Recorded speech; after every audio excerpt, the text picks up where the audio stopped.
Many Western and non-Western cultures alike are contaminated by a highly dangerous idea with destructive consequences. The idea of man's fall from some higher state, an Eden, if you will. Different groups holding this idea give it different incarnations, but the implications are the same. The myth of the fall is detrimental to human ambition, flourishing, and improvement. It stifles attempts to find creative solutions to the dreadful problems that have been plaguing humankind since its very beginnings. But beyond being destructive, the Eden myth is simply false. There never was a better state from which human beings have descended. We shall explore why the fall is an illusion that ought to be abandoned. The myth of the fall is often held by mutually antagonistic groups, all of which pose considerable obstacles to the progress and flourishing of many individuals. On the one hand, fundamentalist religious conservatives see man as literally fallen from the Garden of Eden, where God had designed for him a perfect existence.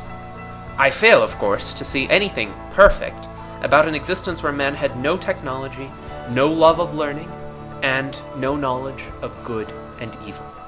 But this very existence is also embraced by people who claim to be on the opposite side of the political spectrum, radical left-wing environmentalists, who have their own version of Eden.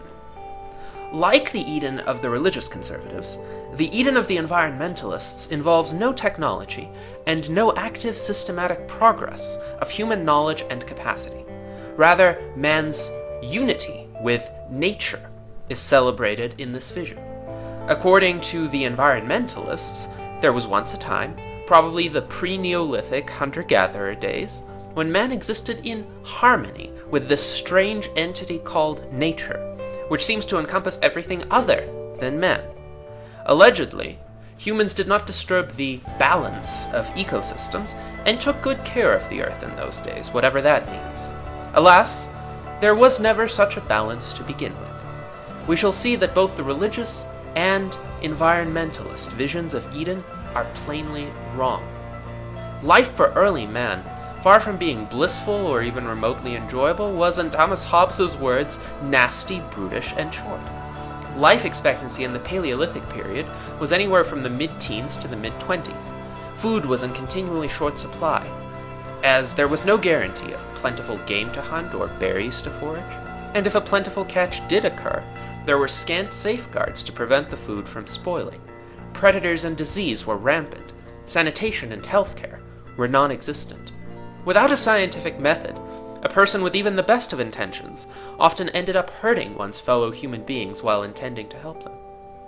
Every conceivable vice, social problem, weakness, and fallibility of human beings today has always existed throughout human history. The only difference is the magnitude of such problems, which were most certainly greater in prior eras. Without the benefits of technology, education, and the relative safety and comfort of our times, people were far more prone to engage in violent conflicts over resources, and to allow emotional clashes to escalate into bloodshed. Rape, slavery, female subjugation, ceaseless wars, adultery, substance abuse, murder, theft, and other detestable conduct were more common then than now, as there were fewer alternatives to such conduct, and fewer disincentives from it. Every problem facing mankind has always existed in some form, due to hostile natural forces or the irrationality and stupidity of many humans. But the solutions to many of these problems could only come in the form of technological and societal progress, a departure from the non-Eden of the past. The Eden myth in all of its incarnations originates from the rather strange notion that there is something written in the cosmic laws of nature that the default state of human beings is to be happy, comfortable, justly treated, and in harmony with their surroundings. There is no natural law which guarantees this or even tends toward it. The term comfort did not even acquire its present usage until the 17th century, and what the ancients meant by happiness differs dramatically from prevailing modern views. To suggest that human beings are guaranteed anything good by God, nature, or what have you, has no evidential support. Indeed, all the evidence speaks to the contrary. Humans are faced with millions of perils, injustices, and vulnerabilities. Survival is far from guaranteed, and people of merit and virtue rarely get the rewards they deserve. When natural disasters, political oppression, and disease strike, they rarely discriminate between the good and the evil. There is no natural justice, goodness, or equilibrium, and 99.9% of all species ever existing are now extinct. There is no special protection given to humans from the forces that wiped out many of their distant relatives. The Eden myth suggests that there is natural guarantee of happiness and justice given to humans, but humans have chosen to stray from the origins of that guarantee, God, nature, or an analogous reified entity. Therefore, humans suffer, but not because suffering is the default state, but rather because humans did something wrong in rejecting the bliss of the default state. The Eden myth might state that humans deserve lifelong suffering for the sins of Adam and Eve, or their ancestors, or post-Renaissance Western civilization, but it is in some ways much less grim than reality.